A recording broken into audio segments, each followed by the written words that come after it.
percaya Tuhan terus berkarya bekerja di tengah kami semua, dan Roh Kudus-Mu menuntun kami ketika kami dengan sengaja dan kami mempersiapkan diri kami beribadah di tempat ini. Tubuh, jiwa, dan roh kami serahkan dalam tangan Tuhan.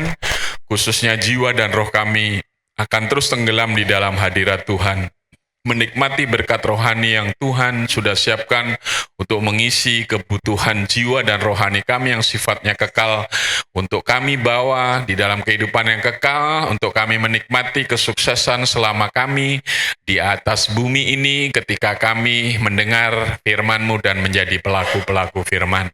Berkaryalah, bekerjalah, dan semua yang sudah menghandle pelayanan diberkati oleh Tuhan, dan kami semua yang hadir siap untuk mendengarkan kebenaran firman-Mu. Tutup bungkus kami dengan kuasa darah-Mu, Roh Kudus, memberikan ketertiban, memberikan pengertian hikmat untuk kami mendengar dan menjadi pelaku-pelaku firman. Hadirlah oleh Roh-Mu di tengah kami semua, berfirmanlah Tuhan, kami siap mendengar. Dalam berkat nama Tuhan Yesus Kristus kami belajar kebenaran firman-Mu. Haleluya. Mari yang diberkati Tuhan sama-sama mengatakan amin, amin. Silakan duduk kembali. Shalom. Selamat hari Minggu, selamat beribadah di dalam nama Tuhan Yesus Kristus. Tuhan baik bagi kita semua. Terima kasih Bapak Budi, saya diberi kesempatan untuk sekali lagi dari Denpasar untuk menyeberangkan kebenaran firman Tuhan kepada saudara-saudara seiman yang ada di tempat ini. Puji nama Tuhan, Tuhan baik bagi kita semua, dan terima kasih juga tentunya Sidang Jemaat di tempat ini mendoakan keluarga saya, khususnya istri saya, melewati perjalanan 8 bulan, ya, 8 bulan lamanya. Istri saya kanker stadium 3 dan 3B, ya, jadi kalau kurang sedikit menjalar dan itu susah untuk disembuhkan, ya, kalau menurut medis seperti itu. Dan karena kankernya ganas, istri saya setelah dioperasi harus menjalani kemo selama 6 kali. Dan semua berjalan dengan baik, sudah total-totalan. Kalau seandainya ke Malaysia, berapa dananya, kalau di Indonesia, di Denpasar ini seperti apa, dan seterusnya. Dan saya dengan keluarga, dengan gereja yang ada di Denpasar, memikirkan kontrolnya, ya. Jadi mungkin agak bagus, mungkin di Malaysia lebih cepat penanganannya, tetapi yang paling menyusahkan itu kalau kontrol, ya, karena itu agak riskan untuk perjalanan dan seterusnya, ya. Jadi kami akhirnya dapat berkat untuk di Puri Raharja, ya, dengan dokter yang memang sudah deal-dealan secara pribadi untuk mengoperasi istri saya yang kena kanker, ya. Jadi ada tumor ganas yang sudah stadium 3B, ya. Jadi tumornya itu menghalangi untuk ke belakang, ya, yang seharusnya istri saya itu harus pasang stoma. Stoma itu artinya keputusan dokter di Malaysia, keputusan dua dokter di mana ini di Indonesia, khususnya di Denpasar, itu istri saya harus menggunakan saluran di perutnya, ya, kalau buang air seperti itu, dan harus dijalani itu seumur hidupnya. Tapi Tuhan baik, ya, sampai akhirnya operasi berjalan 6 jam, ya, dan akhirnya ada keputusan bahwa dengan satu alat, ada alat seperti pipa gitu yang akan menuju ke duburnya dan bisa seperti sedia kala, tetapi karena tumornya ganas dan harus kemo selama 6 kali, ya, dan itu durasinya sebenarnya selama 8 bulan, ya. Istri saya menjalani seperti itu, jadi saya mohon maaf Pak Budi, beberapa kali mengundang saya sampai pernah tinggal 1 minggu, yang seharusnya saya khotbah di tempat ini, saya harus mendapat penjelasan bagaimana kelanjutan dari istri saya, ya. Rupanya Bapak Ibu Tuhan ajaib, dan tentunya Bapak Budi dan jemaat di tempat ini juga pasti mendoakan juga, menaikkan doa-doa syafaat, karena banyak orang-orang yang berdoa untuk istri saya, dan akhirnya dinyatakan sembuh total, ya. Itu sesuatu yang kadangkala langka, dan orang kalau sudah kanker terus stadium 3, 4 kayak gitu, dan setelah itu ada kemo seperti itu, biasanya harapannya kecil untuk hidup pulih kembali. Dan dokter dengan kehebatannya, spesialisasinya mengatakan bahwa ada tangan yang melebihi dari medis yang dikerjakan oleh keahlian-keahlian para dokter ya, dan terima kasih. Dan akhirnya istri saya bersaksi. Jadi kalau Bapak Ibu melihat di YouTube, ada YouTube di gereja kami itu tanggal 5 Oktober. Itu adalah kesaksian istri saya, bagaimana pengalamannya yang sekarang, akhirnya karena dia bisa menjalani dengan baik dan tetap bersyukur kepada Tuhan, dan menyerahkan hidupnya kepada Tuhan, akhirnya istri saya sekarang ada pekerjaan baru lagi, yaitu menjadi konsultan bagi orang-orang yang sakit kanker, yang mungkin tidak siap dengan hidupnya dan perasaan mungkin hidupnya tidak terlalu lama lagi. Dan sekarang saja ada 5 pasien ya, dari gereja lain ada 2, dan dari gereja lokal itu ada 3 yang setiap hari didampingi, menjalani semua proses medis. Dan istri saya mendorong, karena saya sebagai seorang hamba Tuhan awalnya pakai BPJS, karena BPJS itu terbatas, harus mengikuti waktu dan terusnya seperti itu. Dan kalau itu diikuti waktunya, waktu mendesak itu mungkin istri saya udah mati. Tapi Tuhan tuh baik ya, ada dana yang harus dikeluarkan 250 juta, itu harus ada, dan itu juga bisa tercover. Dan seperti itu ya. Jadi saudara-saudara, istri saya selalu mengatakan kalau dia mati berarti ya sudah sampai hidupnya, dan dia senang bertemu karena dengan tahu jalannya setelah mati ini mau kemana. Tapi kalau diberi kesempatan untuk hidup berarti dia akan melayani Tuhan. Jadi saudara-saudara, istri saya sekarang lebih sibuk lagi melayani orang-orang yang sakit kanker ya, khususnya kanker apa saja, termasuk kanker payudara. Ya, apa saja yang berkaitan dengan apa yang dijalani, perasaannya, hatinya, ya sifatnya untuk berespon itu seperti apa, makanannya seperti apa, keluarganya, bagaimana mau menopang dan seterusnya. Itu istri saya punya pengalaman selama 8 bulan itu, dan menjadi kesaksian bagi orang-orang untuk bisa bersemangat hidupnya melalui kehidupannya. Ya, jadi saudara-saudara, biasanya orang kalau kemo itu 1 kali, 2 kali itu pasti rontok rambutnya. Istri saya itu sampai 6 kali tidak rontok rambutnya, tidak berubah wajahnya. Dan ada ada jemaat di gereja kami itu yang keluar negeri membelikan wig secara diam-diam. Maksudnya nanti kalau sudah mulai rontok, istri saya mau mempersembahkan itu wignya. Rupanya dibelikan 2 keluarga itu diam-diam, rupanya sampai selesai dan dinyatakan sembuh, dan melihat bahwa istri saya tetap tidak berubah ya. Bahkan selama 8 bulan itu istri saya sejak dinyatakan dinyatakan bahwa dia kanker stadium 3, dia tidak bertemu dengan orang-orang. Dan nanti pada bulan Mei itu istri saya itulah perjumpaan pertama dengan sidang jemaat. Jadi ketika anak saya yang pertama menikah, dan itu adalah perjumpaan istri saya, karena istri saya selalu mengikuti di gereja live streaming seperti itu ya. Jadi, dan waktu anak saya yang pertama itu menikah, orang-orang jemaat dan undangan itu ingin melihat Ibu Bindargo itu seperti apa ya, dan dia kaget karena tidak botak, karena istri saya diberi konsultasi sama dokter, jangan ke gereja, jangan ketemu dengan orang karena nanti makin banyak masukan, makin bingung, seperti itu ya. Dan itu dijalani oleh oleh istri saya. Dan pada tanggal 3 Mei itulah istri saya dilihat oleh seluruh sidang jemaat bahwa tidak ada perbedaan dan lebih sehat lagi. Dan terima kasih, nanti kalau saya ada waktu di gereja ini, nanti istri saya juga bisa untuk berkhotbah, bersaksi ya, bagaimana pengalamannya dia lepas dari sakit itu akan memberi kesaksian yang luar biasa. Jadi ada penyakit yang memang harus sembuh melewati proses medis ya, bukan berarti percaya mujizat dan kita tidak percaya proses medis. Dan istri saya sudah percaya dengan mujizat, melakukan yang terbaik, hidupnya tidak neko-neko, makan, karena istri saya seorang apoteker dan dia sangat disiplin, tetapi ketika ada penyakit seperti itu kaget juga ya, tapi itu adalah rencana Tuhan yang luar biasa bagi istri saya ya. Puji nama Tuhan, Tuhan baik. Terima kasih sekali lagi Pak Budi, apapun yang sedang terjadi di dalam pelayanan kita tetap memberi yang terbaik kepada Tuhan, dan Tuhan baik, dan Tuhan tetap punya rencana yang indah ketika kita berespon dengan benar, dan kita hidup di dalam kedaulatan dari dalam jalan-jalannya dan mau melayani Tuhan.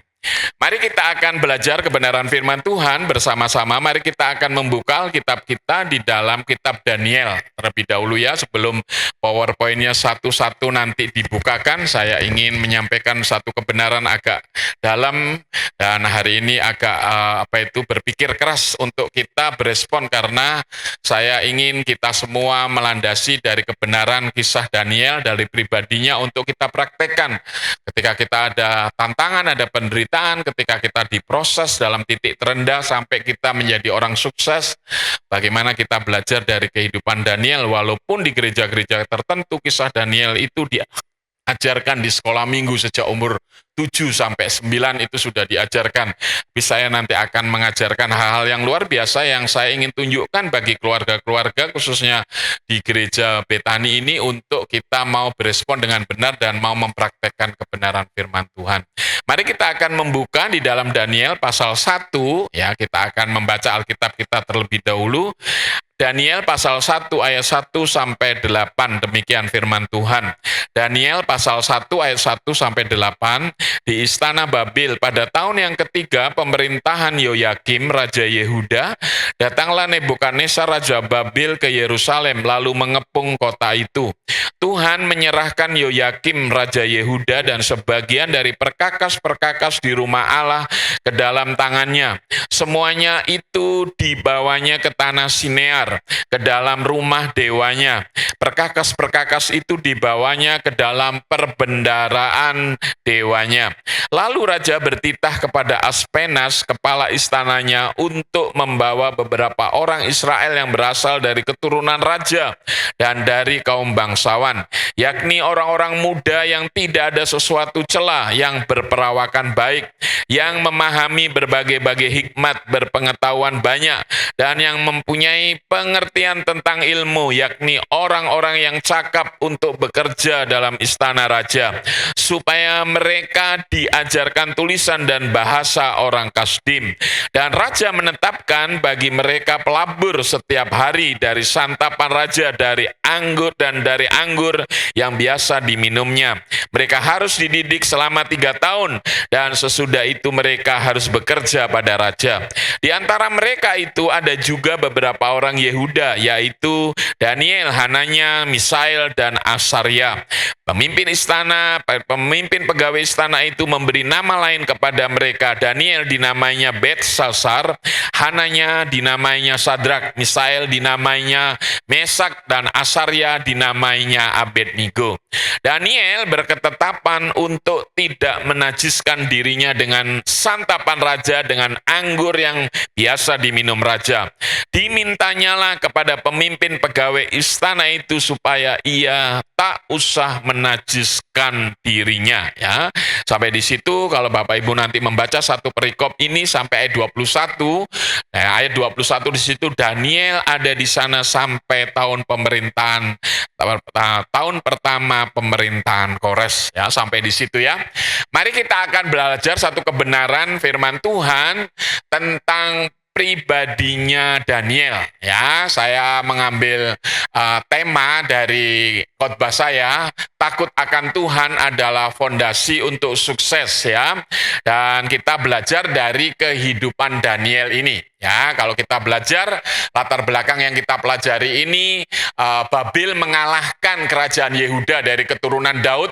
Kerajaan Yehuda yang terdiri di selatan, yang terdiri dari 2 suku, suku Yehuda dengan suku Benyamin, yang ibu kotanya Yerusalem, keturunan Daud itu akhirnya Bait Allah, simbol dari kehadiran Allah yang ada bagi orang-orang Yahudi sampai hari ini di Yerusalem. Kalau zaman sekarang itu ada di tembok ratapan. Jadi orang agama Yahudi punya pemahaman Allah itu hadir di suatu tempat yang namanya Yerusalem, di seputaran Bait Allah, yang sekarang itu tinggal tembok ratapan seperti itu. Bagian-bagian yang sudah tidak utuh lagi, dan itu yang dia berdoa yakin ada di tempat itu Allah hadir, ya, Allah yang kita kenal, kita sapa di dalam nama Tuhan Yesus, Bapa yang kekal, dan itu adalah Allah juga dari orang-orang yang beragama Yahudi, ya. Dan dalam tahun 586 sebelum Masehi, kerajaan Yehuda dikalahkan oleh Raja Nebukadnezar dengan tentaranya, dan pada waktu itu dimulai dari Yoyakin, Sedekia, ya, dan satu lagi rajanya yang namanya Yoahas. Semuanya itu satu kerabat, nanti itu dibuang, dan dalam pembuangan tahap yang pertama nanti ada anak muda yang terkenal dengan SMAD, ya. SMAD itu Sadrak, Mesak, Abednego dengan Daniel, dan dia masih muda, gara-gara ulah pemimpinnya yang tidak takut akan Tuhan, maka orang-orang kerajaan Yehuda yang di selatan itu mengalami yang namanya Exodus, dan dia dibuang, dan Alkitab mengatakan dia harus 70 tahun di Babel itu, ya. Dan itu ceritanya ditulis juga di dalam kitab Daniel yang kita baca ini. Di zamannya pemerintahan Yoyakim, dalam generasi orang-orang yang pertama, rombongan pertama itu dibuang. Waktu dibuang itu ada Daniel, Sadrak, Mesak, dan Abednego. Dan di kemudian hari, nggak tahu tahun berapa, ya, beberapa tahun kemudian ada pencalonan calon gubernur, ya. Di situ dikatakan, dan calon gubernur itu akan dididik selama 3 tahun kuliah, dan dia akan diajarkan banyak hal, dan ketika diajarkan banyak hal itu, sebelum menjadi gubernur, ya, menjadi yang memimpin dari provinsi yang ada di Babel yang jumlahnya 120 itu, salah satunya nanti orang minoritas, orang jajahan, orang yang terbuang, ya, orang yang dianggap adalah sebelah mata karena dia adalah orang-orang yang kalah di dalam suatu kerajaan yang dikalahkan. Rupanya ada orang Yahudi kalau dalam zaman sekarang ini. Makanya setelah dari Babel nanti mereka pulang, istilah Yahudi itu dimulai dari situ. Tapi ini adalah keturunan dari kerajaan Yehuda ini, orang yang terjajah, orang yang tidak menjadi satu bangsa, yang sebenarnya adalah bangsa minoritas, bangsa yang terjajah, dan dia di situ menjadi orang buangan. Ketika ada pendaftaran itu, terpilihlah 4 orang ini, dan ketika mereka nanti terpilih, kita akan belajar sampai nanti ada proses untuk mendapatkan jabatan itu, ada keputusan-keputusan yang harus dia putuskan.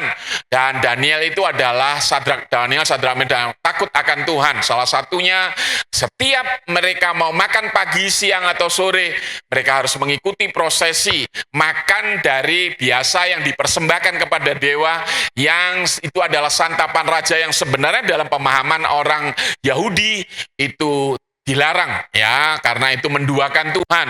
Tidak boleh makan dari sisa dari penyembahan berhala, dan terus-terusnya. Itu masalah-masalah etika, masalah etis kalau sekarang belajar di dalam perjanjian baru, karena kalau kita tinggal di Bali, kita juga nggak boleh fanatik, ya.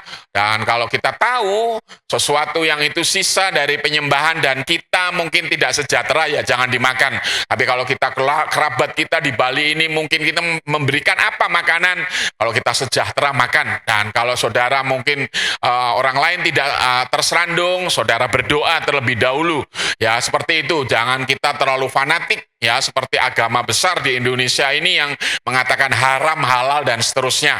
Jadi itu keputusan, kalau belajar teologi itu keputusan-keputusan etis. Apalagi kalau saudara di sini ada orang Tionghoa, mungkin saudara kita orang Buddha, orang Konghucu, ada mungkin yang masuk agama dari orang Hindu. Bagi kita melihat ada hal-hal yang seperti yang pengalaman Daniel ini, karena Daniel bilang apa? Saya nggak mau makan sisa dari santapan raja yang dipersembahkan kepada, bahkan minuman itu, ya.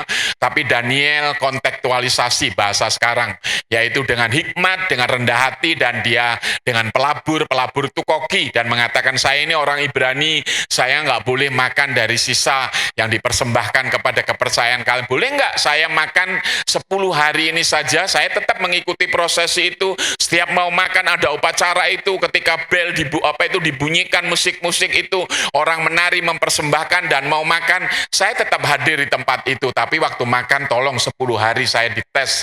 Saya makan di dapur, tapi saya makan sayur saja dengan air biasa. Nanti kalau 10 hari itu saya kurus dan sakit-sakitan, berarti saya mengikuti prosesi itu. Tapi kalau saya lebih gendut lagi, lebih sehat lagi, saya tetap akan mengikuti prosesi itu, tapi waktu makan, saya makan di dapur saja yang disiapkan dengan sayuran saja. Dan akhirnya dijalani itu selama 3 tahun, dengan hikmat yang daripada Allah, dan nanti hasilnya kita tahu sampai ayat 21, dari semua orang yang mau jadi calon pemimpin itu Daniel, Sadrak, Mesak, dan Abednego, itulah hasilnya kumlot yang paling baik, dan dia adalah orang-orang yang kesohor, padahal minoritas, dan dia bangsa yang terjajah. Dan itu yang dikatakan dalam Alkitab, dalam khotbah saya, Daniel itu adalah satu pribadi yang takut akan Tuhan. Dan tema kita, takut akan Tuhan, itu adalah dasar, fondasi bagaimana kita sukses. Mari kita akan belajar, next kita akan keluarkan satu-satu bagian yang kita akan pelajari. Mohon bantu ya, ketika saya ngomong next langsung dikeluarkan ya. Takut akan Tuhan itu adalah takut yang mengandung rasa hormat dan kagum, kesadaran akan kekudusan Tuhan. Ya, jadi kalau kita belajar teologi di dalam Alkitab, takut akan Tuhan itu bukan seperti rakyat yang ada di Keraton Jogja, di Keraton Solo, ketika ketemu rajanya manggut-manggut tunduk. Takut akan Tuhan di sini adalah takut yang mengandung rasa hormat, kagum, dan kesadaran akan kekudusan Tuhan. Artinya Tuhan Maha tahu segala apa yang kita kerjakan dalam kekudusannya, kita harus punya integritas, ya, karakter yang mempermuliakan nama Tuhan. Berikutnya, takut akan Tuhan itu adalah menghormati Tuhan sebagai Raja atas hidup kita. Ya, bahwa Tuhan itu segala-galanya dalam hidup kita. Itu adalah orang yang takut akan Tuhan. Yang ketiga, mengutamakan Tuhan dalam segala keputusan hidup kita. Jadi orang yang takut akan Tuhan ketika ada tantangan, ada masalah, ada keputusan-keputusan, baik keluarga kita akan memulai satu kehidupan baru, anak kita mau kuliah dan segala macam, kita belajar untuk melatih, mengutamakan dalam doa untuk bertanya bersama-sama dalam keputusan itu yang dikatakan mengutamakan Tuhan dalam segala keputusan hidup. Dan yang terakhir, takut akan Tuhan itu membenci dosa dan menjauhi kejahatan. Ya, itu adalah teologi dasar dari apa yang dimaksud takut akan Tuhan. Jadi saudara-saudara, takut akan Tuhan ini harus kita miliki. Jadi kalau saudara dengan saya ingin sukses, apalagi gereja kita namanya successful, ikut Tuhan selalu berubah lebih baik dan lebih sukses, maka landasannya harus menjalani proses apa yang dimaksud dengan takut akan Tuhan. Inilah namanya takut akan Tuhan. Dan itu harus kita praktekkan dalam hidup kita. Jadi saya memberikan solusi. Dan kita akan belajar dari kehidupan Daniel. Belajar dari pribadinya Daniel, bahwa Daniel itu tetap takut akan Tuhan. Ya, bahwa hidupnya menjadi bagian dari tema kita, fondasi untuk sukses, dasar untuk sukses dari Daniel itu takut akan Tuhan. Saya ingin membuktikan dari ayat-ayat yang kita baca, kisah Daniel itu, ada fase, dalam bahasa saya fase. Kalau orang GBI, orang Betani itu pakai musim kehidupan. Ya, tapi kalau saya itu proses, bahasa saya, saya orang baby boomer umur 60 tahun ke atas itu bahasanya baku. Ya, ada proses yang kita jalani.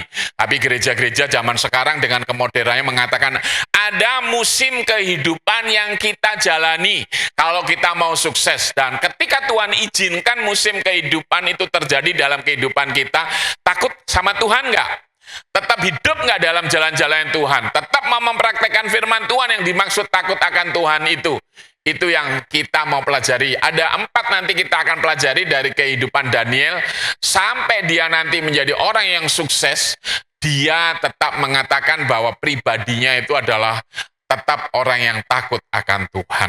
Mari kita akan pelajari bersama-sama satu-satu, belajar dari pribadinya Daniel. Yang pertama, Daniel itu tetap takut akan Tuhan di tengah krisis kebenaran. Next, bantu segera ya. Mari kita akan pelajari bersama-sama, belajar dari pribadi Daniel, tetap takut akan Tuhan di tengah krisis kebenaran. Ya, mengapa saya mengatakan di tengah krisis kebenaran? Karena Daniel itu sepupu. Ya, sepupu dengan Raja Yosia. Next, langsung keluarkan. Ya, tapi Yosua itu punya 3 anak. Itu tertulis di dalam 2 Raja-Raja. Jadi kalau Bapak Ibu nanti belajar dari cerita saya, itu di dalam 2 Raja-Raja pasal 23 dan 24. Ya, Yoahas itu punya sepupu, namanya Daniel. Dan Daniel itu punya ponakan. Nah, ponakannya keturunan raja. Maka di situ dikatakan para bangsawan. Jadi Daniel ini benar-benar keturunan raja dari suku Yehuda, ya, luar biasa. Dan Yosia yang menjadi raja ini sama-sama baik, integritasnya luar biasa baik, hidup dalam kekudusan, memberi contoh yang baik di dalam kerajaan. Tetapi Yosua ini punya 3 anak, namanya Yoahas, Yoyakim, dan Sedekia. Dan Yoyakim nanti punya anak namanya Yoyakin. Ya, dan kalau saudara belajar, Daniel itu punya keponakan 3. Itu raja-raja, Yoahas, Yoyakim, dan Sedekia. Dan nanti dia punya cucu ponakan, namanya Yoyakin, juga raja. Dan semua ponakannya setelah sepupunya, bapaknya yang namanya Yosia ini mati, semua anaknya brengsek. Semua anaknya nggak jadi berkat. Bahkan berkali-kali dia melihat bagaimana Yerusalem itu diluluhlantahkan. Bangunan bait suci Salomo yang indah itu dipreteli semua. Kalau saudara belajar kisahnya mengenai Belsasar, ada tulisan meneh tukal farsin. Itu yang peralatan di bait Allah itu yang namanya tempat minum, ya, segala macam itu semua yang kudus, yang hebat, yang di zamannya Salomo itu dibangun, dan bait Allah begitu dipreteli, bahkan diratakan dan dibakar oleh Nebukadnezar, dan perkakas itu semua dibawa. Bahkan nanti Daniel ini akibat dari ponakannya yang namanya Yoyakim itu yang dikatakan di dalam Daniel pasal 1 ayat 1 dan 2 itu, Bapak Ibu. Karena ulah dari keponakannya yang jahat jadi raja itu, Daniel ini sebagai pakliknya atau pakdenya merasa penderitaan walaupun dia masih muda pada waktu itu, dan dia dibuang ke Babil dengan Sadrak, Mesak, dan Abednego.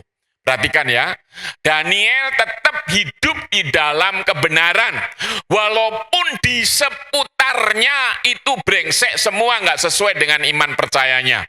Makanya di dalam perjanjian baru ada tulisan, pergaulan baik merusak kebiasaan, ya, pergaulan yang jahat merusak kebiasaan yang baik. Ya, tapi itu peringatan di dalam perjanjian baru itu tidak berlaku bagi Daniel. Sekalipun di seputarnya brengsek semua, dia tetap takut akan Tuhan di dalam krisis kebenaran itu. Ya, ini satu pribadi, ya, satu hal yang bicara tentang karakter kehidupan kita, ya, karakter integritas itu akan kelihatan ketika kita ada tantangan, ada masalah, ada penderitaan, baru kelihatan asli kita. Apa itu karakter? Kata dan perbuatan tetap sama, tetap takut akan Tuhan. Ya, dan itu kita belajar dari Daniel. Jadi saudara-saudara, sebelum kita lulus menikmati kesuksesan, hidup kita dalam perjalanan mulai naik dalam proses kehidupan, ketika kita di seputar kita hidup kehidupan yang tidak benar itu ada di sebelah, sanggup nggak kita untuk mempertahankan tetap takut akan Tuhan? Tentu satu hal ciri dari orang yang mau sukses dalam Tuhan, ya, dan mau mengalahkan bumi ini, maka salah satunya belajar dari banyak contoh di dalam Alkitab. Pribadi Daniel ini tetap takut akan Tuhan, ya, di tengah krisis kebenaran. Jadi saudara-saudara tidak akan sukses walaupun saudara mungkin digerojok oleh orang tua saudara kaya, karena negara ini mungkin punya kebun, punya tambak dan segala macam, terkenal di negara ini. Tapi kalau saudara, anak-anak kita tidak dilandasi untuk kuat imannya ketika ada hal-hal yang nggak sesuai dengan di seputarnya, dan dia tetap bisa lurus dan tetap punya iman yang kuat, itu adalah tanda pertama dari pelajaran dari kehidupan Daniel ini yang kita bisa pelajari. Tetap takut akan Tuhan, ya, walaupun di seputarnya tidak hidup di dalam kebenaran. Ya, ini tanda yang pertama belajar dari pribadi Daniel. Yang kedua, yang kita bisa pelajari bersama-sama, takut akan Tuhan Daniel itu dengan menggunakan waktu secara bertanggung jawab. Ya, next. Ya, bantu ya. Ya. Jadi yang kedua, tolong diikuti ya, tidak hanya saya menunggu next gitu ya, biar cepat kita ya. Jadi yang kedua, takut akan Tuhan itu menggunakan waktu dengan bertanggung jawab. Ya, perhatikan ya, kalau memulai segala sesuatu itu dan Tuhan mau naikkan kita setelah lulus dari ujian itu, Tuhan akan memberikan hal yang besar ke depannya. Ingat ya, sekalipun kita mungkin dari kecil diajari rohani, keluarga kita mungkin keluarga rohani, mungkin yang ngerti, tapi kalau saudara ada tantangan dan saudara harus lulus dulu. Gak mungkin Tuhan akan memberikan hal yang lebih lagi, tingkatan levelnya lebih baik lagi. Dan yang kedua ini apa yang terjadi pada diri Daniel? Kok dilalah kata orang Jawa. Sudah dia kalau orang Jawa mbok-mbokan, dia masih muda, dia nangis mungkin. Dia tertekan karena apa? Beda agama, beda kebiasaan, beda bahasa, beda banyak hal yang kontradiktif dalam dirinya. Bahkan dia secara biasa jadi bangsawan, hidup di istana, dia diperlakukan luar biasa, dilayani oleh orang-orang di istana itu. Dan tiba-tiba dia harus tercabut dan dia memulai dari bawah lagi. Orang Jawa bilang mungkin dia mbok-mbokan nangis kalau malam karena berpisah secara tiba-tiba dengan orang tua keluarganya, dan dia melihat kebanggaan simbol dari agama Yahudi, Allah yang luar biasa di Yerusalem itu sepertinya di bumi hanguskan begitu saja dan tidak ada kuasanya. Dan itu satu tantangan yang luar biasa bagi Daniel yang berkecamuk di otaknya dan di pikirannya. Tapi dilalah setelah dia lulus di tengah hal-hal yang brengsek itu, dan dia tetap takut akan Tuhan.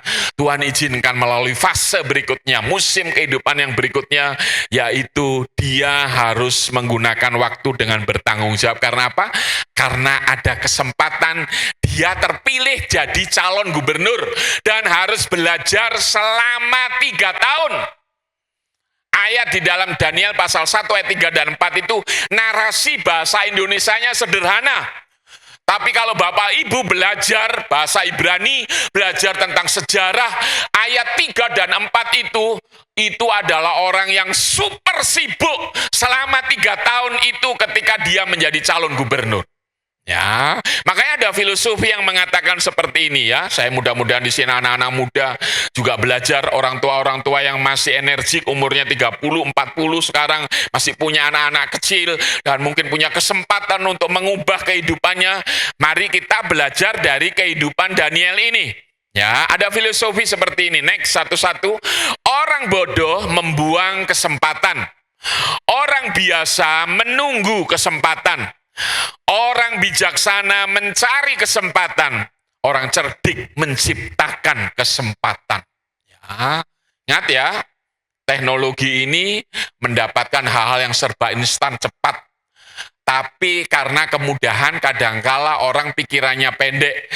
Kalau dia bisa menguasai teknologi dan mulai menghasilkan sesuatu, orang biasanya menggampangkan sesuatu. Ingat dampak teknologi seperti itu Bapak Ibu. Jadi bukan orang Kristen bukan haram, halal, boleh atau tidak boleh. Orang Kristen harus menaklukkan teknologi ini. Karena teknologi ini berguna.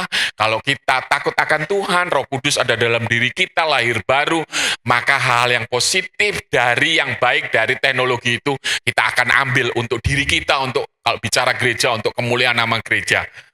Tapi orang-orang yang biasa mendapat kesempatan dengan mudah karena pintarannya, itu bagian yang orang bodoh membuang kesempatan, orang biasa menunggu kesempatan, ya, itu biasanya terjadi.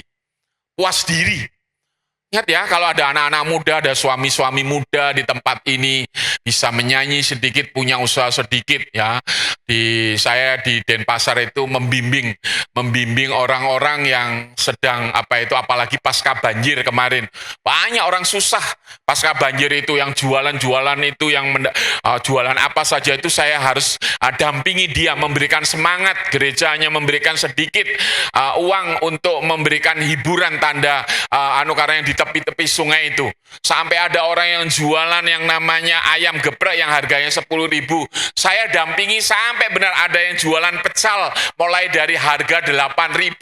Saya akan dampingi terus, saya beli, saya datang situ, saya update supaya apa orang gereja bisa datang sampai dia rame lagi. Kayak anak saya ini, dia punya stick time, saya dengan beberapa orang usahawan muda di gereja, kalau dia mau meeting, mau apa, maka akan datang ke restoran-restoran milik dari gereja supaya apa?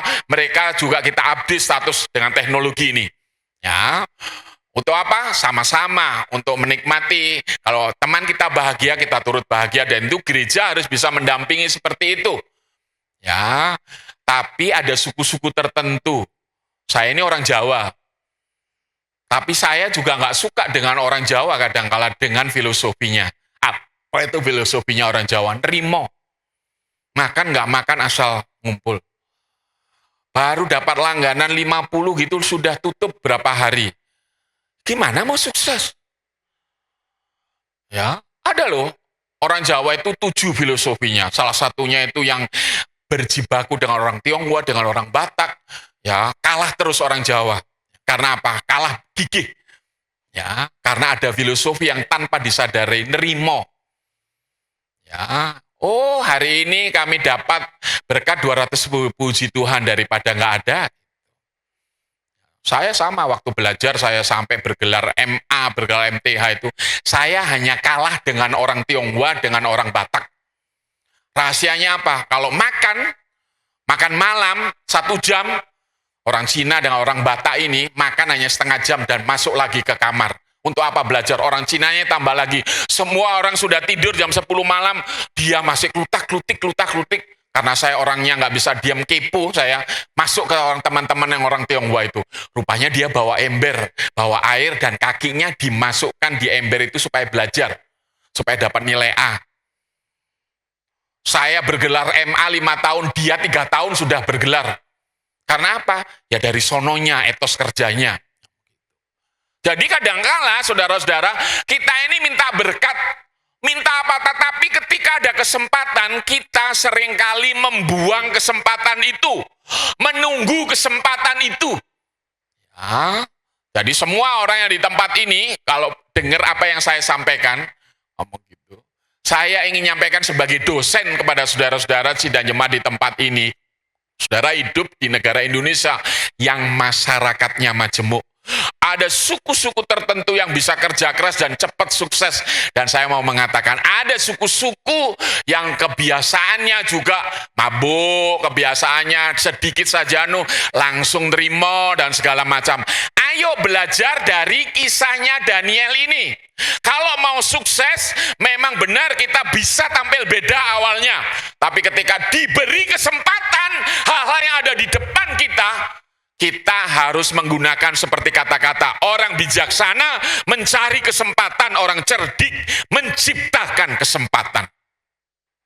Mengapa saya mengatakan bahwa Daniel luar biasa dan patut waktu ada kesempatan itu dia menggunakan waktu dengan bertanggung jawab. Dalam keseharian, dalam ilmu politik Daniel itu mengalami yang disebut double minoritas. Apa itu double minoritas?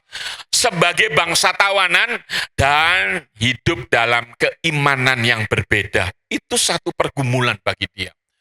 Tapi ketika ada tantangan, saya sebentar lagi akan jadi gubernur. Walaupun saya belajar 3 tahun, walaupun saya orang minoritas, karena ini kesempatan, saya harus menciptakan kesempatan. Saya harus bijaksana mencari kesempatan itu. Walaupun di dalam ilmu politik kenegaraan, dia dianggap sebelah mata.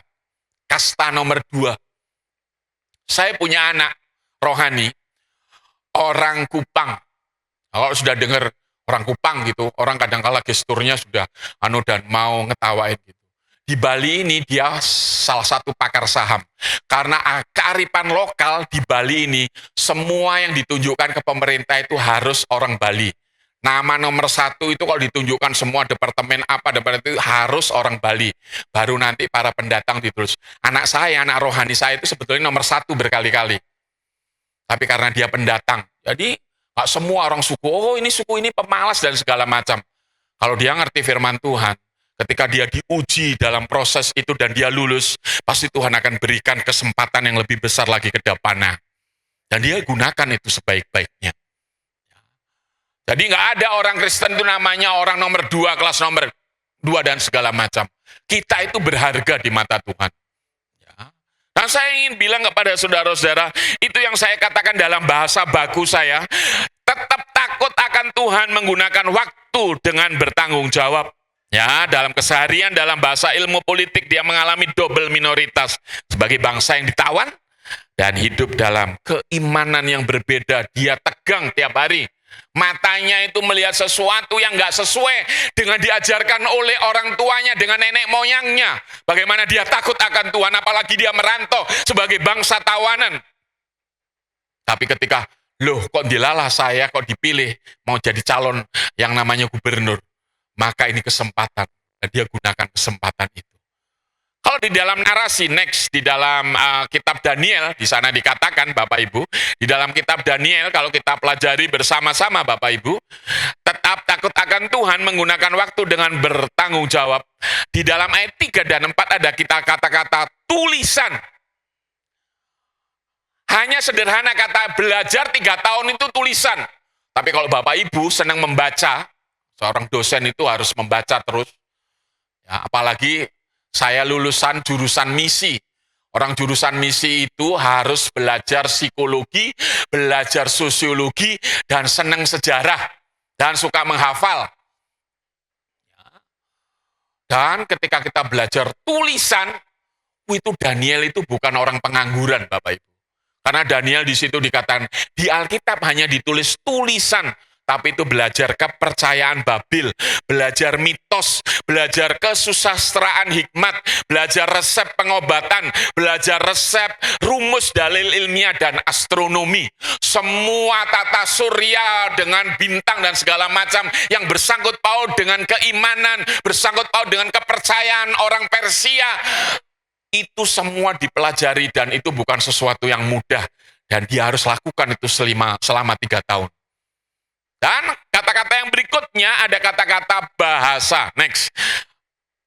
Di Alkitab hanya ditulis bahasa, tapi Daniel harus belajar bahasa Babil, bahasa Sumer, bahasa Akkad, bahasanya orang Persia, bahasanya orang Irak, bahasanya orang Iran kalau zaman sekarang. Ya. Dan itu dipelajari. Selain bahasa sehari-harinya, yaitu bahasa Ibrani, bahasa Arami, bahasa ibunya dia. Dia mempelajari bahasa Babil, bahasa luar biasa. Alkitab hanya mengatakan belajar tulisan dan bahasa. Tapi kalau diteliti secara literatur dengan banyak, Daniel bukan orang pengangguran. Dia tetap takut akan Tuhan. Dan ketika ada kesempatan, dia menggunakan waktu itu dengan bertanggung jawab.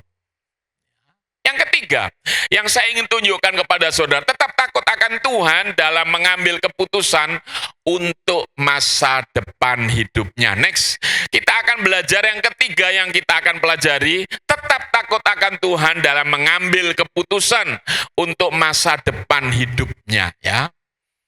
Mengapa saya mengambil keputusan? Dia sudah diberi kesempatan, belajar, tampil beda, sudah menang. Ketika ada kesempatan, dia lakukan itu menggunakan waktu dengan bijaksana, dengan gunakan waktu kesempatan dengan sebaik-baiknya. Tapi yang ketiga, ini bersangkut paut dengan masa depannya.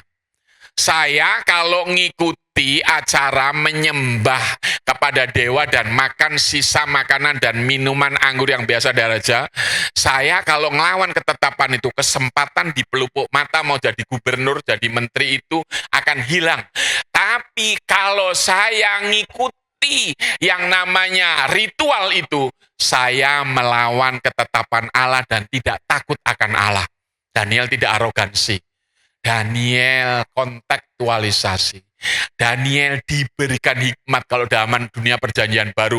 Roh Kudus diminta oleh Daniel untuk memberikan wawasan yang luas, wawasan yang ditangkap ke depan, yang orang lain tidak pernah memikirkan, tetapi dia minta itu supaya dia bisa memutuskan. Dan Daniel itu konservatif. Dia bertekad untuk hidup benar sesuai dengan imannya, dan meminta hikmat dari Tuhan. Next, dengan cara apa?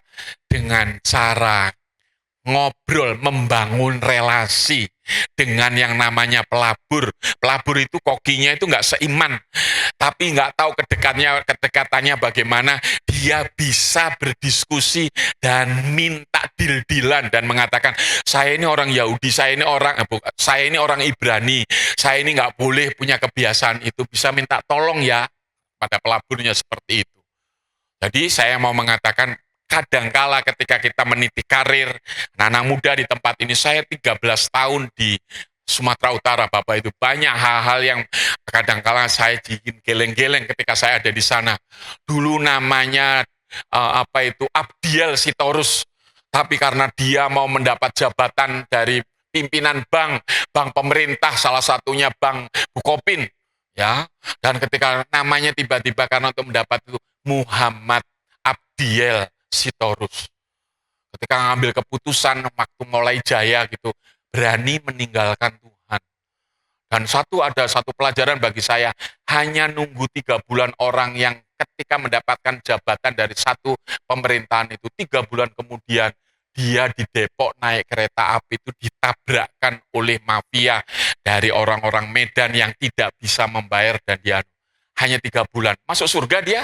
Saya nggak percaya ketika ditabrakkan bilang, oh Yesus ampuni dosa saya. Saya nggak percaya selamat tetap selamat.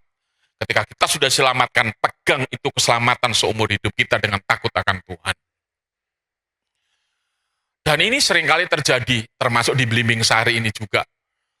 Gara-gara perempuan masuk Islam, gara-gara pekerjaan, tinggalkan Tuhan. Dan ada orang bilang begini, iya nanti kalau pensiun saya balik lagi, saya jadi orang Kristen.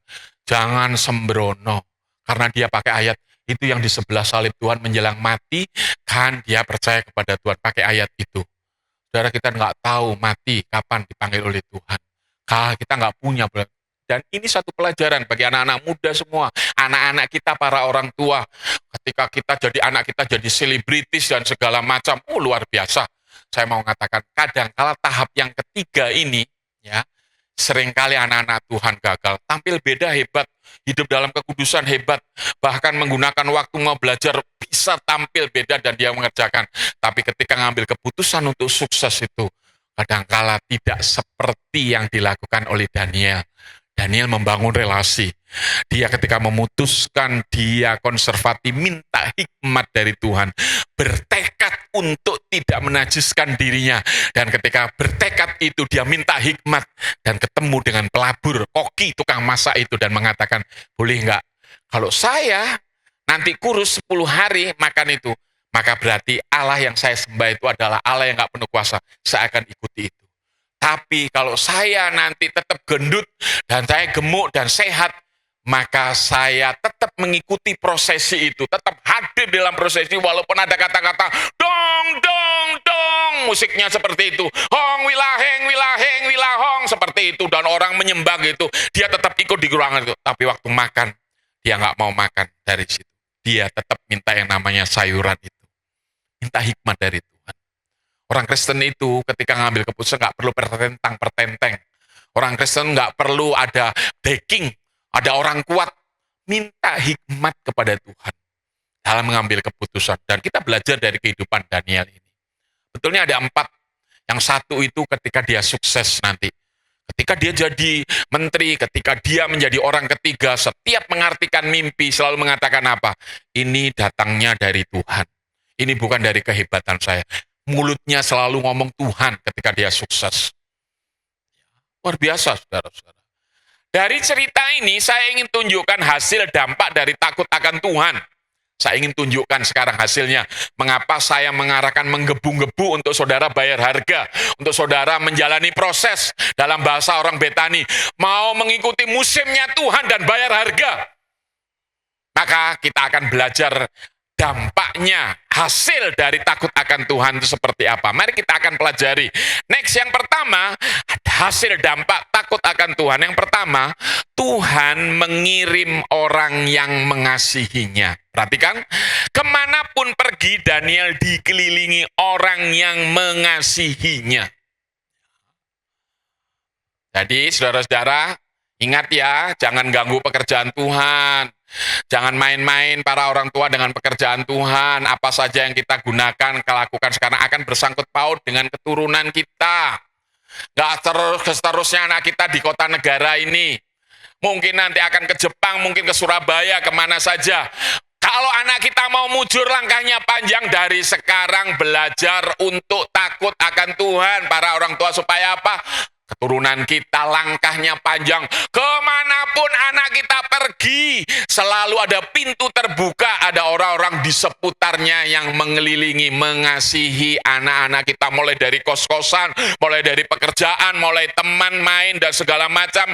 Semuanya akan kelihatan dampaknya dari dimulai takut akan Tuhan. Saudara tahu yang deal-dealan sama Daniel, tolong ya saya minta makan. Itu bukan seiman dengan Daniel. Saya mau bilang orang pebisnis di sini, saudara kadang-kala mau berbisnis mengenai kebun saudara mau berbisnis dengan deal-dealan dengan pemerintah, saudara mungkin di sini punya tambak dan saudara memutuskan karena saya sedang mendampingi orang yang punya tambak berhektar-hektar di mana itu di Singaraja, Grogol. Sampai saya punya rumah itu adalah salah satu pengusaha tambak yang memberikan rumah kepada saya. Waktu COVID, saya dampingi dia. Saya mau mengatakan kepada saudara-saudara semua, kita semua akan belajar bahwa kalau Tuhan sudah kita prioritaskan seperti Daniel ini, orang yang gak seiman pun kadangkala buka jalan kepada kita semua. Orang yang menolong kita, bahkan maling jengkelkan. Katanya saudara seiman itu yang jatuhin kita, membuli kita, memotong hidup kita, yang punya utang gak bayar, ngemplang. Itu kadangkala saudara seiman kita, kalau kita gak sadari. Tapi kalau itu hidup kita benar, kemanapun ada orang yang mengasihi, kadangkala nggak masuk di akal. Orang yang nggak seiman pun yang namanya Wak Haji, siapa saja yang nggak seagama. Kalau Tuhan sudah kita senangkan dalam proses kehidupan kita dan kita bayar dan kita menyenangkan hati Tuhan. Yang pertama akan kelihatan itu, kemana saja para orang tua. Walaupun dikelilingi orang yang nggak seiman, walaupun mungkin hal-hal yang menakutkan di seputarnya, yang pertama akan kelihatan, Tuhan akan mengirim orang yang mengasihinya. Yang kedua, yang kita bisa pelajari apa Bapak Ibu hasil dampak dari takut akan Tuhan. Next, yang kedua, Tuhan memberikan kesehatan dan panjang umur. Ya, kalau kita membaca di dalam Daniel di sana, Daniel itu sehat. Ketika 10 hari itu dia nampak sehat.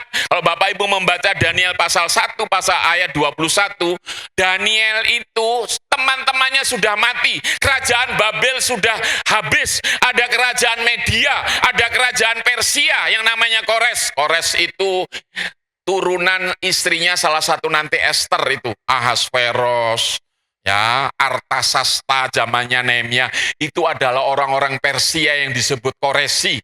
Sedangkan kalau yang namanya kerajaan Media itu namanya Darius. Itu nanti kisahnya Daniel masuk kandang singa, namanya Darius. Raja-raja wangsa dari Media itu Darius itu, wangsa dari Persia itu namanya kerajaan itu Koresi. Itu nanti suaminya Esther itu orang disebut wangsa Koresi yang namanya Ahasveros. Nanti ada raja di zamannya Nehemia yang ketika memberi juru minuman dan Nehemia pulang ke Yerusalem itu juga orang Persia, itu keturunan dari Koresi. Dan Alkitab mengatakan Daniel hidup sampai zamannya Koresi. Ada 3 negara, ada 3 kerajaan, umurnya panjang. Alkitab mengatakan di dalam tafsiran kalau belajar sejarah mencapai umur 92 tahun dan menjadi pemimpin di kerajaan Babel, Media dan Persia. Nah, saudara-saudara, keputusan kita hari ini, jaga kesehatan, hidup benar, tidak mabuk-mabukan dan segala macam, akan bersangkut paut di masa tua kita di kemudian hari. Dan masa tua itu mungkin umur panjang. Makanya saya kalau mendoakan di gereja saya, kalau ada orang ulang tahun, saya tidak nyanyi panjang umurnya, berdoa. Kiranya Tuhan memberikan umur panjang. Kalau umur panjang sakit-sakitan, nehi, maka saya selalu mengatakan panjang umur dan sehat. Ada anak guru sekolah minggu nyanyi lagunya apa? Panjang umurnya, sehat badannya, kuat imannya di dalam Tuhan. panjang umurnya, kasih panjang umur, tapi sakit-sakitan. Saya mau bilang kepada saudara-saudara, itu buah dari keputusannya di masa tua. Waktu dia masa transisi, waktu menderita, dia waktu diberi kesempatan sampai dia menjelang mau suksesnya, dia tetap takut akan Tuhan. Berikutnya akan kelihatan, satu dasawarsa 10 tahun kemudian, apa yang dipilih itu Tuhan memberikan kesehatan panjang umur. Dan yang ketiga yang saya ingin tunjukkan kepada Bapak Ibu semua, yang ketiga itu hasil dampak dari takut akan Tuhan. Tuhan memberikan pengetahuan dan keahlian khusus. Daniel pasal 1 ayat 17. Sadrak, Mesak, dan Abednego sama punya keahlian. Tapi Daniel ditambahi lagi tulisan dan hikmat, penglihatan dan mimpi. Itu tambahan dari Daniel. Bapak Ibu, kemarin tanggal 28 September itu ada doktrin lagi gereja. Tuhan Yesus mau datang kedua kali, bicara lagi, kiamat lagi. Orang Pentakosta ini kadang-kala koplak-koplak, Bapak Ibu.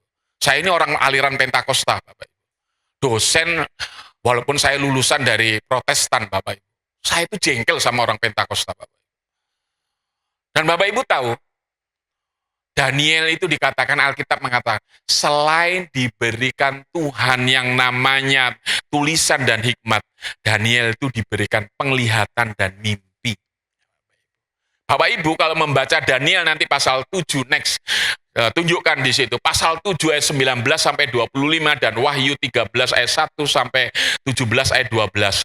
Ada di situ kalimat, binatang bertanduk 10 muncul dan satu tanduk. Itu bicara apa Bapak Ibu? Bicara tentang antikristus.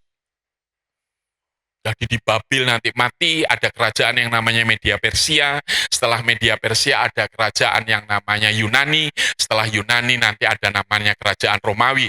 Romawi tadi tidak pernah dikalahkan, runtuh begitu saja. Setelah Yesus naik ke surga, Romawi nanti kalah. Tidak ada yang mengalahkan, habis begitu saja. Tapi muncul Romawi baru. Itu yang ada di Eropa sekarang. Negara benua di Eropa itu adalah pemerintahan Romawi baru. Dan Bapak Ibu tahu, dimulai dari mana pengalaman mengenai antikristus 10 tanduk. Dari tanduk itu nanti muncul satu tanduk yang kecil yang berkuasa. Itu penglihatan Allah yang diberikan kepada Daniel. Next ada gambarnya enggak? Bisa dipencet lagi? Nah, jadi kalau saudara membaca di situ, itu gambaran dari apa yang dilihat oleh Daniel. Daniel hidup kurang lebih 480 sebelum Tuhan Yesus lahir. Jadi kalau zaman sekarang tahun 2025 tambah 480. 2.500 tahun yang lalu, dan itu yang sekarang berkali-kali, nanti ada antikristus, nanti akan ada pemerintahan yang namanya antikristus, ada pengangkat. Dimulai dari mana Bapak?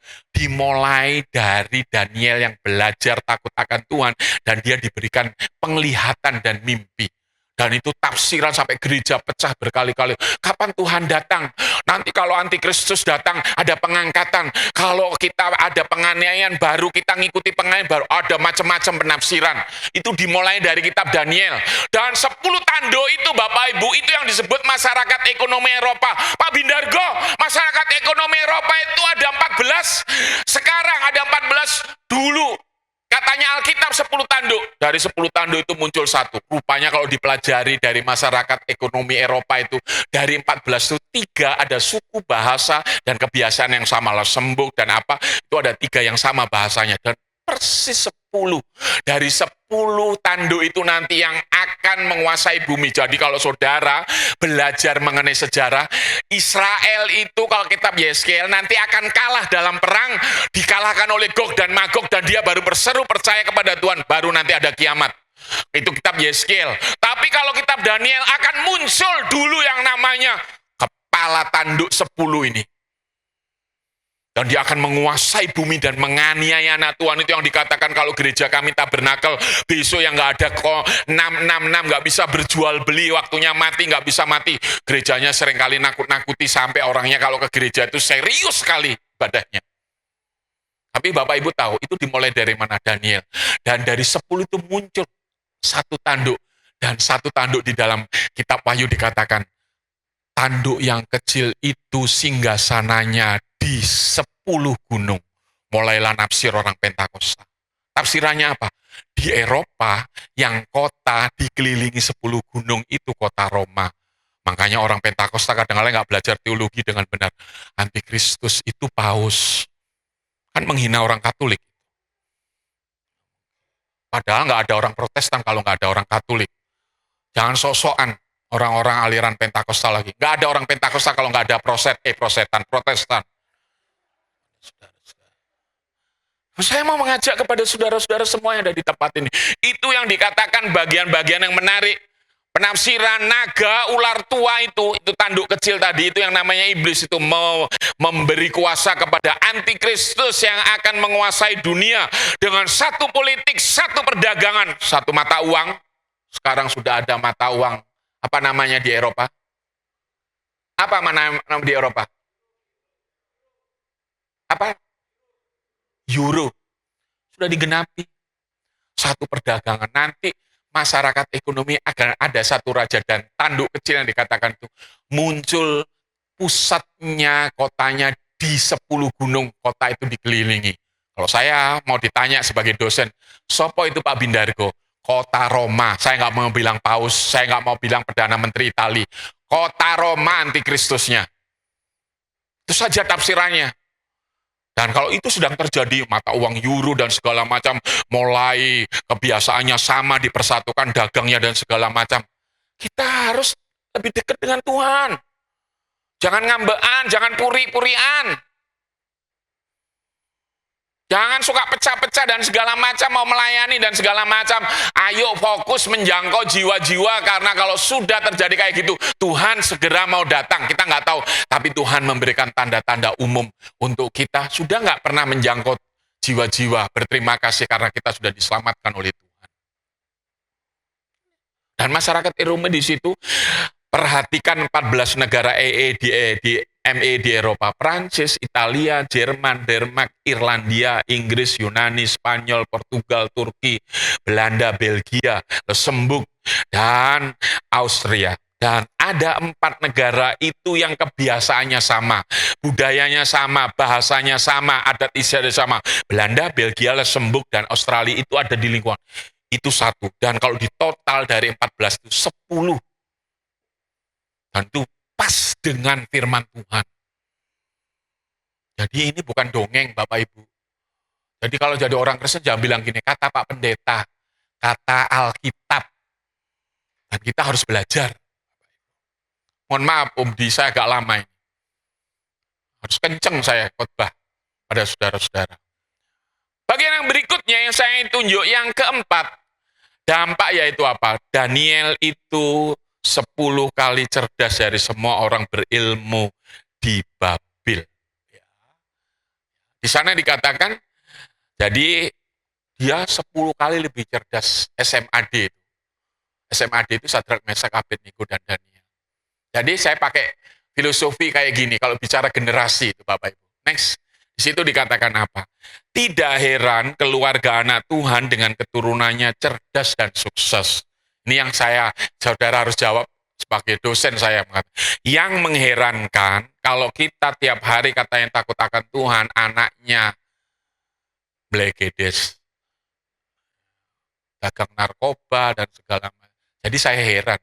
Tapi kalau sampai itu karena pilihan, bukan takdir dari Tuhan. Hanya pilihan kita. Jadi saya mau bilang, gak heran kalau anak-anak kita itu cerdas, bisa apa saja mumpuni. Yang mengherankan bagi saya kalau orang tuanya takut, kata yang kita dari kecil takut, dan hidup kita nggak karu-karu. Itu yang mengherankan bagi saya sebagai pendidik. Apalagi kalau jadi pendeta, itu aja, muter-muter, nggak pernah mau belajar, yang penting urapan, cepat puas. Jengkel saya sebagai seorang dosen, melihat hamba-hamba Tuhan seperti itu. Mari kita saling menopang, saling menguatkan satu dengan yang lain, bekerja sama, melayani Tuhan, memberi yang terbaik. Jadi yang terakhir, apa Bapak Ibu yang terakhir sudah dampak takut akan Tuhan? Ketika sukses, next, Tuhan selalu diagungkan dan yang utama. Jadi kalau saudara membaca kisah Daniel ini sampai pasal 5 nanti, sampai pasal 9, setiap ada kesempatan langsung dikeluarkan dua-duanya. Kata-katanya apa? Ketika dia dapat hadiah mengartikan mimpi, semua ini datangnya dari Tuhan. Semua ini datangnya dari Allah. Perhatikan ya, aliran Pentakosta itu biasanya hanya sampai generasi pertama, generasi yang kedua. Kakeknya itu berjibaku di gereja itu. Bapak-bapaknya mungkin adalah orang yang pekerja keras di gereja itu menolong bangun.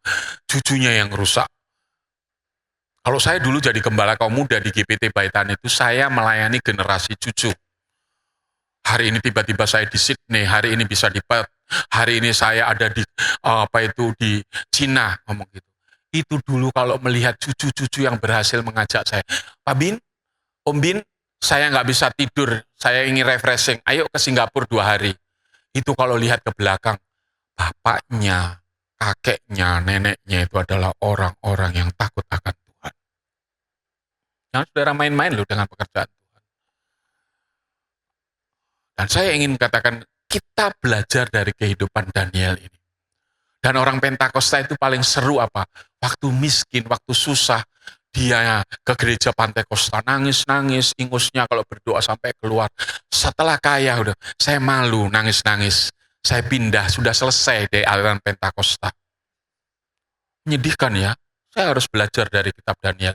Setelah dia jadi orang nomor 2, setelah dia jadi menteri, setelah dia jadi orang nomor 3, setelah raja, anak raja dia, padahal dia orang minoritas. Ketika mengartikan mimpi, mulutnya apa?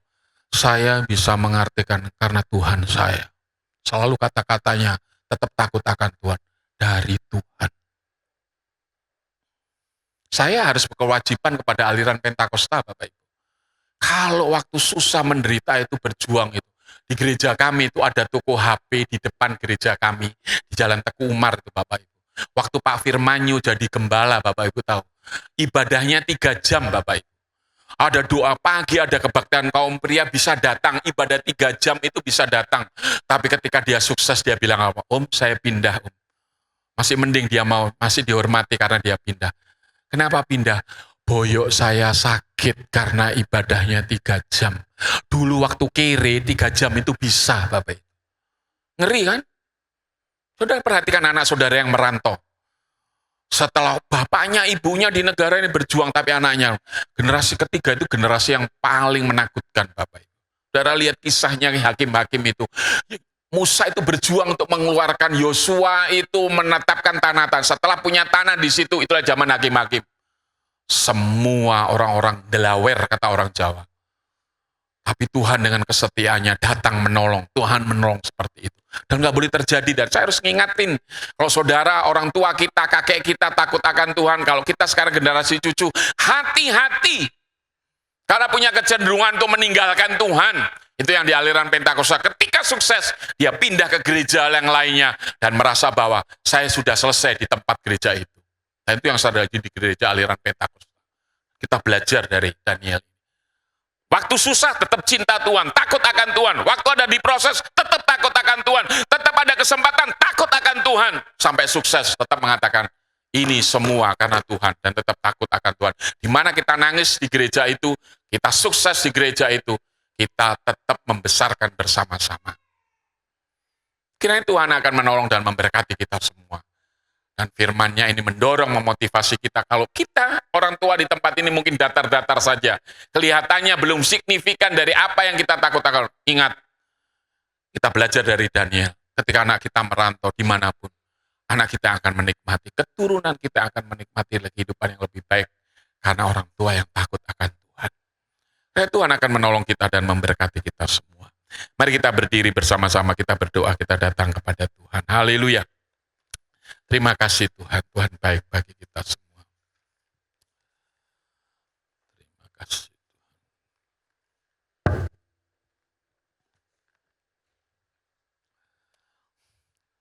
Kuncinya E ya Om ya, saya sudah siapkan lagunya. Terima kasih Tuhan.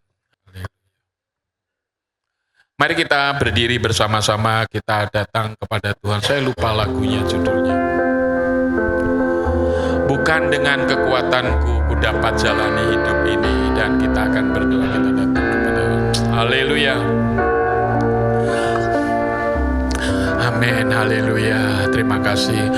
Bukan dengan kekuatan jalani hidupku tanpa Tuhan yang di sampingku. Ku tak mampu sendiri,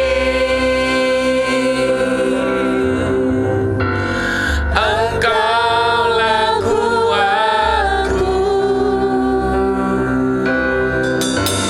yang menopangku. Ku pandang wajah-Mu dan berseru, pertolonganku datang dari-Mu. Peganglah tanganku, jangan lepaskan. Kaulah harapan dalam hidupku.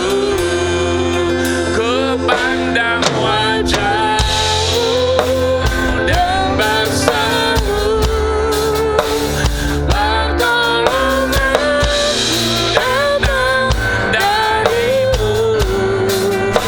Peganglah tanganku, jangan lepaskan. Kaulah harapan dalam hidupku. Amin, haleluya. Bukan dengan kekuatanku, bukan dengan kekuatanku, ku dapat jalani hidupku tanpa Tuhan yang di sampingku.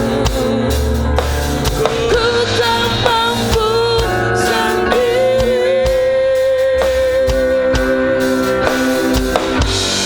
Engkaulah kuatku. Katakan sama-sama, amin.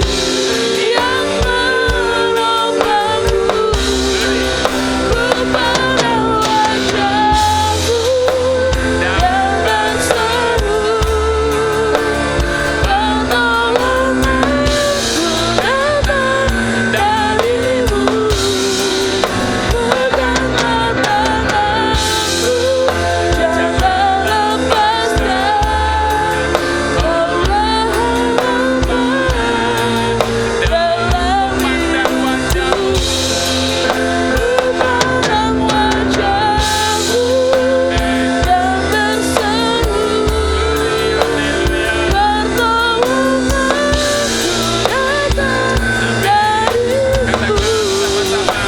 Peganglah tanganku, jangan lepaskan.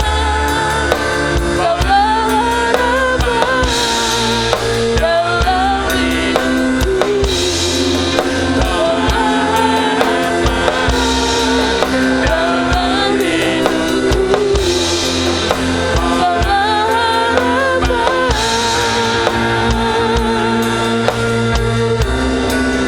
dalam hidupku. Amin, haleluya.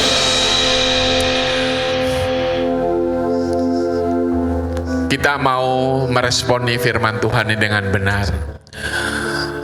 Dengan hati yang tenang, penuh damai, kita konsentrasikan diri kita, pikiran kita, hati kita, jiwa kita bersatu dengan rohnya Allah. Memohon kemurahan Tuhan agar firman-Nya dimeteraikan dalam kehidupan kita. Saudara tidak akan pernah mengerjakan hal yang besar menjadi sukses dan berdampak hidup saudara ketika Tuhan izinkan proses itu terjadi, musim kehidupan itu terjadi. Kita tidak lulus, kita tidak setia, kita tidak berintegritas, kita tidak jujur. Mari kita datang kepada Tuhan, hidup di dalam perjanjian baru. Ada Roh Kudus yang menginsafkan kita, menyadarkan kita, membimbing kita, memberikan hikmat kepada kita. Selalu baru solusi yang Tuhan kerjakan ketika kita hidup di dalam jalan-jalan kedaulatan. Mari kita berpikir panjang. untuk generasi kita ke depan, untuk keturunan kita, untuk gereja kita, untuk usaha kita. Mari kita mohon kemurahan Tuhan. Apa yang menjadi berkat dari Daniel karena takut akan Tuhan, itu juga menjadi milik kita. Karena Tuhan Daniel adalah Tuhan kita juga. Mari kita datang kepada Tuhan. Tuhan, mari Engkau berkarya bekerja dalam hidup kami. Semua tutup mata, saya senang kita akan berdoa, mengeluarkan suara kita. Mari angkat dua belah tanganmu, saya akan mendoakan saudara semua. Haleluya. Terima kasih Tuhan, terima kasih. Engkau melihat tangan-tangan yang diangkat pada malam hari ini. Kami tidak akan berisik, berbicara banyak, tapi dari hati kedalaman kami, insafkan kami, sadarkan kami. Biarlah kami mendengar dan menjadi pelaku-pelaku firman. Roh Kudus akan mempertajam pemahaman yang lebih luas, lebih dalam untuk kami melakukan kebenaran firman-Mu. Kau melihat tangan-tangan yang diangkat hari ini. Kau melihat hati-hati yang dibukakan hari ini kepadamu. Kau mendengar permohonan seruan dari apapun yang menjadi penghalang kami, kelemahan-kelemahan kami, titik kritis kami, kemalasan kami, semua Tuhan. Engkau putuskan itu semua di dalam nama Yesus. Dan mohon Roh Kudus-Mu akan terus tinggal dalam diri kami, menyadarkan kami untuk kami menaklukkan diri kami, menyembah Yesus, mendekatkan diri kepada Yesus, berseru kepada Yesus, memohon kemurahan yang daripada Tuhan. Kau melihat tangan-tangan yang diangkat, tidak ada seorang pun di tempat ini yang tidak dilawat oleh Tuhan. Semuanya akan menikmati lawatan Tuhan. Karyamu akan dinyatakan. Ada kilas balik yang Tuhan sedang siapkan bagi kami, dalam pekerjaan kami, dalam masa depan kami, dalam nikah kami, dalam pelayanan kami. Kami percaya kuat kuasa-Mu dinyatakan. Hadirlah oleh Roh Kudus-Mu di tengah kami semua. Terima kasih Tuhan, Kau baik bagi kami semua. Turunkan tangan Bapak Ibu Saudara-saudara semua. Terima kasih Tuhan, Kau baik bagi kami semua. Kami akan terus dengan kekuatan pertolongan dari Roh Kudus, hidup kami berdampak, meninggikan nama-Mu, memuliakan nama-Mu. Dan kami harus lulus di tengah semua dari apa yang kami putuskan dalam musim hidup kami, agar kami menikmati hal yang besar yang Tuhan sedang siapkan bagi kami semua. Dalam nama Tuhan Yesus Kristus, kami sudah berdoa dan mengucap syukur. Mari yang percaya diberkati Tuhan sama-sama mengatakan amin, amin. Silakan duduk kembali.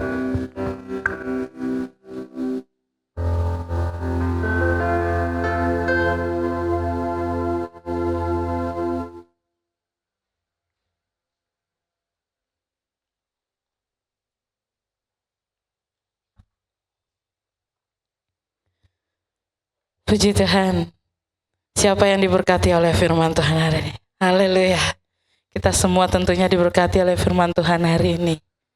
Kalau tadi kita sudah mendengarkan firman Tuhan yang disampaikan oleh hambanya, dampak dari takut akan Tuhan ya. Tentunya kita tahu. Yang pertama kita akan dikirimi oleh orang-orang yang mengasihi kita tentunya ya. Disekelilingi orang-orang yang mengasihi kita. Yang kedua, Tuhan akan memberikan kesehatan dan panjang umur. Jadi setiap kita bertambah usia, sebenarnya usia kita semakin pendek di dunia ya. Tetapi tetap apa yang kita minta kepada Tuhan yaitu kesehatan ya. Dan hari ini saya dengan hormat meminta Ibu Gembala kita, Ibu Gembala Betani untuk maju ke depan. Hari ini tepat di usianya berapa ya Ibu Gembala ya? Perpanjangan usia hari ini, Tuhan memberikan kesehatan tentunya ya, panjang umur. Mari Ibu Gembala, saya minta dengan hormat, Bapak Ibu Saudara kita sama-sama bangkit berdiri. Happy birthday, happy birthday.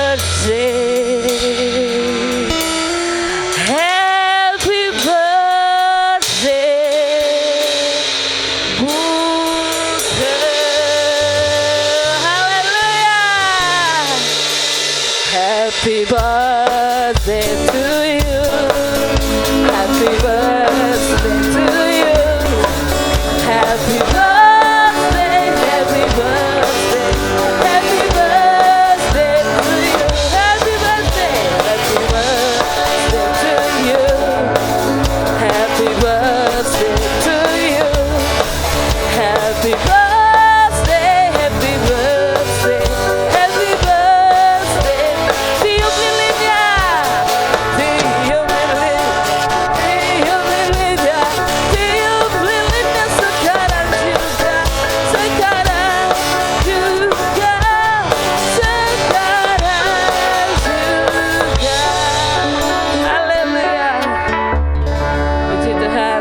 ulang tahun buat Bu Gembala kita tentunya. Semoga panjang umur dan sehat selalu. Dan saya minta kesediaan dari Bapak Gembala. Mohon untuk mendoakan Ibu Gembala kita. Mari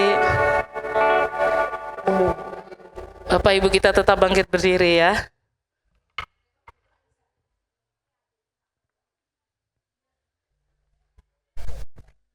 Iya, terima kasih kesempatannya. Kayaknya kalau saya mendoakan nggak gini deh. Saya minta Pak Pendeta James untuk mendoakan Ibu Gembala.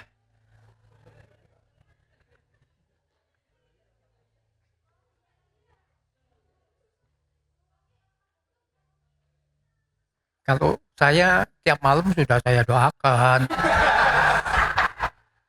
Iya. Mari Bapak Ibu kita doakan sama-sama Ibu Gembala kita. Kita arahkan hati dan juga tangan kita. Bapa yang kami sembah dalam nama Yesus, malam hari ini kami sungguh mengucap syukur penyertaan Tuhan atas Ibu Gembala kami Tuhan. Kami percaya Tuhan, Engkau mengasihi Ibu Gembala. Ke depan, Engkau semakin mengasihi Ibu Gembala kami.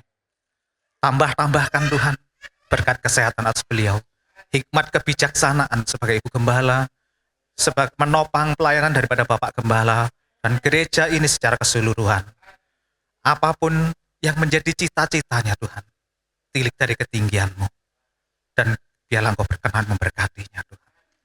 Diberkati pelayanannya, diberkati keluarga, anak-anak, menantu, cucu, dalam nama Yesus diberkati Tuhan.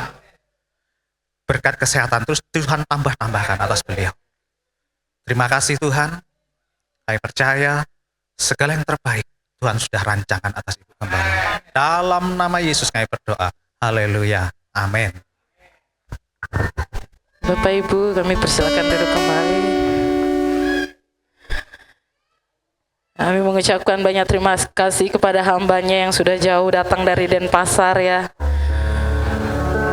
Kiranya Tuhan memberkati perjalanannya kembali ke Denpasar dengan selamat tanpa kekurangan suatu apapun.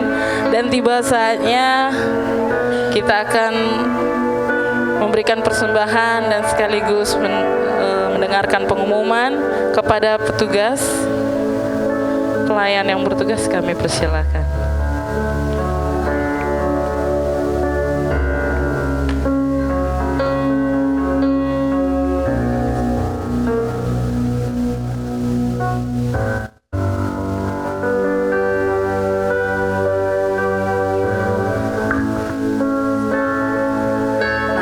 Kita berdoa. Haleluya Yesus. Terima kasih ya Tuhan. Kami sudah menikmati Engkau pada malam hari ini. Begitu luar biasa Tuhan. Firman-Mu begitu menguatkan kami. Untuk kami belajar dari Daniel. Biarlah kiranya Tuhan, Engkau yang meneguhkan kami di dalam Engkau. Menguatkan kami, iman kami dalam Engkau. Apapun yang terjadi, kami tetap teguh berdiri di dalam firman-Mu. Tidak menyimpang ke kanan ataupun ke kiri. Terima kasih ya Tuhan atas berkat firman-Mu.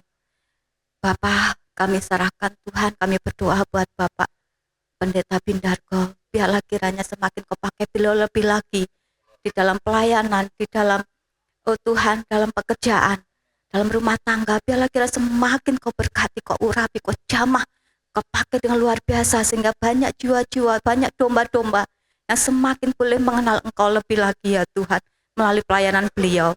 Terima kasih ya Tuhan, bila sebentar beliau kembali ke Denpasar, Kau sertai perjalanan, sampaikan di Denpasar dengan selamat, tidak kurang suatu apapun, dan biarlah kiranya Engkau saja ya Tuhan, Engkau saja yang beracara dalam kehidupan Bapak Pendeta Bindargo ya Tuhan. Bapak, sebentar kami anak-anak-Mu akan memberi di ladang-Mu, biarlah kiranya Engkau saja ya Tuhan, Engkau saja yang berkati setiap tangan-tangannya memberi. Terpujilah nama-Mu Tuhan. Dalam nama Tuhan Yesus kami bersyukur dan berdoa. Haleluya. Amin. Sekali lagi kami mengucapkan terima kasih atas pelayanan Bapak Bindargo. Terima kasih Pak. Dan Yesus berkati.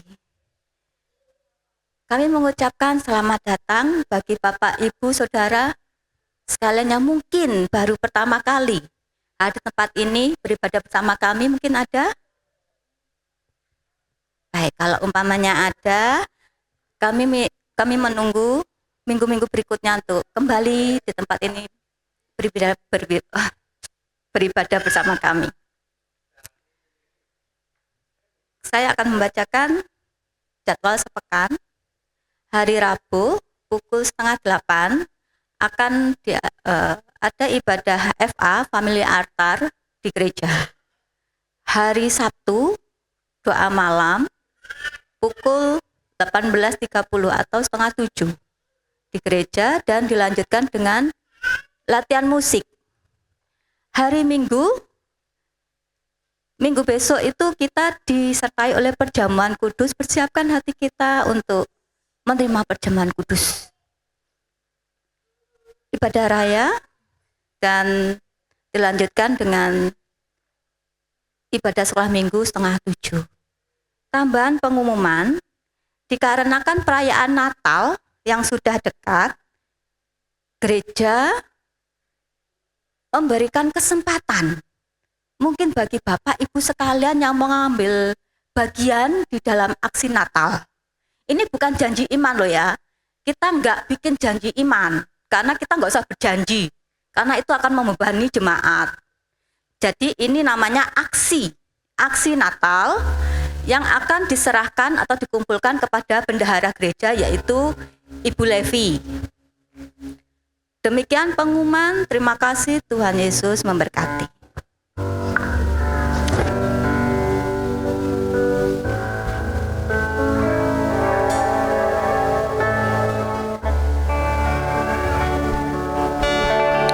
Baik Bapak Ibu, ibadah kita telah usai dan kita akan menutup ibadah kita. Saya undang dengan hormat kita bangkit berdiri kembali.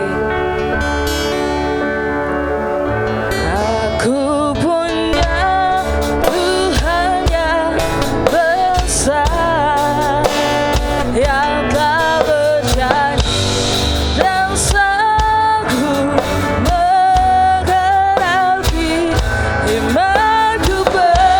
Bersepakat percaya kuasanya, ku terima sekarang kemenangan darimu. Aku punya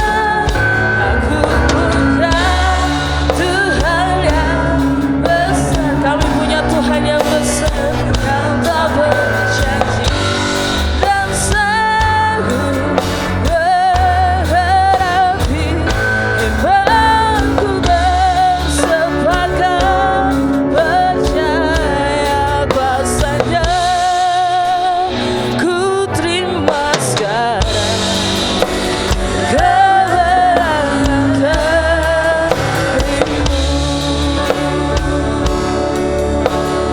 Ku terima sekarang kemenangan darimu. Haleluya.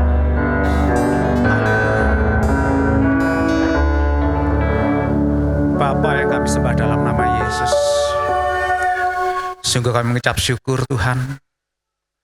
Terima kasih ibadah ini Tuhan. Kami boleh menikmati Engkau di dalam pujian penyembahan. Istimewa di dalam firman Tuhan. Engkau mengingatkan kami Tuhan, untuk senantiasa memiliki roh takut akan Tuhan.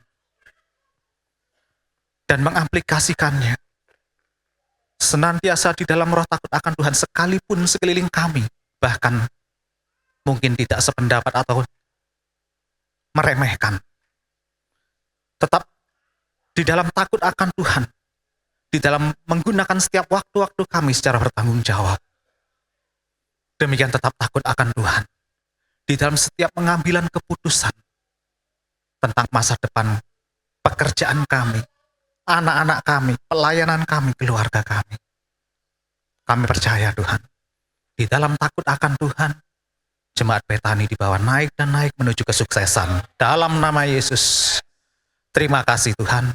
Demikian kami mengucap syukur buat hamba-Mu Bapak Pendeta Bindarko yang Tuhan sudah pakai untuk menjadi saluran berkat-Mu atas kami di tempat ini Tuhan. Sekali kami berdoa buat beliau. Tuhan berkati pelayanannya di gereja Baitani dan Pasar. Berkati pekerjaannya sebagai pengajar, sebagai dosen Tuhan.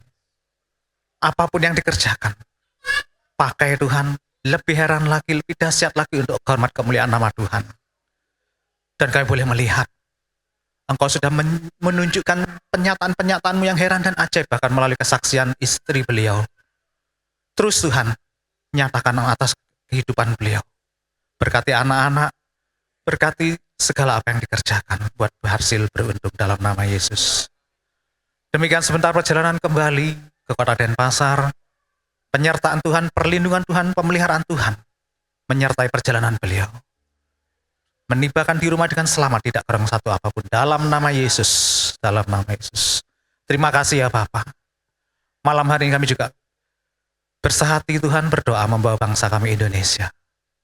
Ke dalam tangan Tuhan kami taruh bangsa ini Tuhan.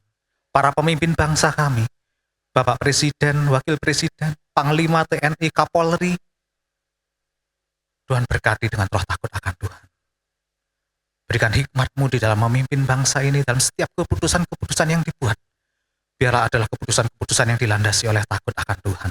Dalam nama Yesus, kami percaya, shalom kami lepaskan atas bangsa kami Indonesia. Kami percaya Tuhan, Engkau ada bagi bangsa kami. Engkau menuntun bangsa kami di dalam kesejahteraan, dalam damai, sukacita. Terima kasih ya Bapak. Berdoa juga untuk kota Kabupaten Jemberana, tempat di mana kami tinggal Tuhan. Kami memberkati Jemberana dalam nama Yesus. Shalom kami lepaskan atas kota Jemberana. Diberkati Bapak Bupati, Wakil Bupati, beserta seluruh jajarannya sampai tingkat kepala lingkungan, bahkan RT. Tuhan berkati. Berkati kesehatan, berkati dengan roh takut akan Tuhan, hikmat di dalam memimpin, sehingga membawa bangsa ini semakin maju di dalam kesehatan, kesejahteraan, keamanan, ketertiban, perdagangan, dan teristimewa. Gereja-gereja Tuhan diberkati di kota ini dalam nama Yesus. Karena kami percaya, setiap kesejahteraan kota ini, Tuhan jadikan kesejahteraan bagi kami umat-Mu di gereja ini. Dalam nama Yesus kami berdoa. Saudaraku, ibadah sudah selesai, mari kita terima berkat daripada Tuhan. Diberkati Tuhan saat engkau datang, diberkati Tuhan saat engkau keluar. Dalam nama Yesus. Diberkati engkau di kota, diberkati engkau di ladang. Diberkati buah kandunganmu. Diberkati segala hasil bumi dan hasil ternakmu. Diberkati bakulmu, diberkati tempat adonanmu. Dalam nama Yesus. Diberkati usaha tokomu, usaha dagangmu. Diberkati juga usaha depotmu, usaha kulinermu dalam nama Yesus. Diberkati usaha jasamu, diberkati pabrik rotimu, diberkati Tuhan budidaya tambakmu dalam nama Yesus.